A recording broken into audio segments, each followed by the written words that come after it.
मित्रांनो, कोणतीही प्रॉपर्टी रेंटवर घेताना 5 टेक्निकल टर्म्स तुम्हाला माहिती असणं खूप गरजेचं आहे. त्यातील चौथी आणि पाचवी टर्म्स ही खूप महत्त्वाची आहे, त्यामुळे हा व्हिडिओ पूर्ण बघा. सगळ्यात पहिला आहे नोटीस पिरियड. मित्रांनो, कोणतीही प्रॉपर्टी तुम्ही रेंटवर घेतल्यानंतर कमीत कमी 1 महिन्याचा नोटीस पिरियड असतो. म्हणजे ती प्रॉपर्टी सोडताना तुम्हाला 1 महिना आधी लिगली त्या जागा मालकाला नोटीस द्यावी लागते आणि त्यानंतरच तुम्ही ती प्रॉपर्टी 1 महिन्यानंतर खाली करू शकता. Number 2, lock in period. Lock in period हा कमीत कमी 3 महिन्याचा असतो. म्हणजे 3 महिन्याच्या आत तुम्ही ती प्रॉपर्टी खाली करू शकत नाही आणि जर 3 महिन्याच्या आत जर ती तुम्ही प्रॉपर्टी सोडली तर तुम्हाला त्याबद्दलची नुकसान भरपाई त्या लँड ओनरला किंवा प्रॉपर्टी मालकाला द्यावी लागते.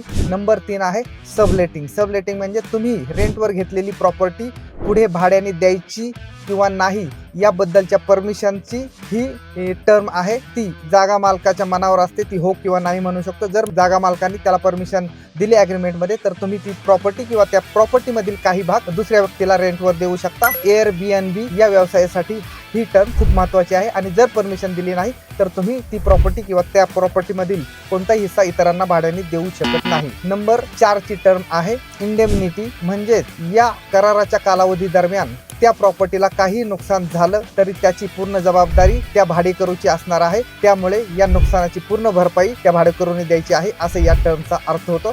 नंबर 5 ची टर्म आहे फोर्स मेजर. ही टर्म नंबर 4 च्या टर्मला त्या भाडेकरूला थोडीफार रिलीफ देते.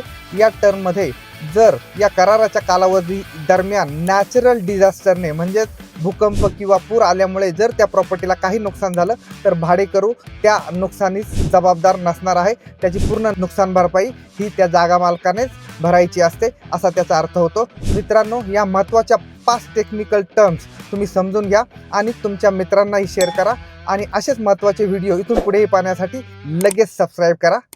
धन्यवाद.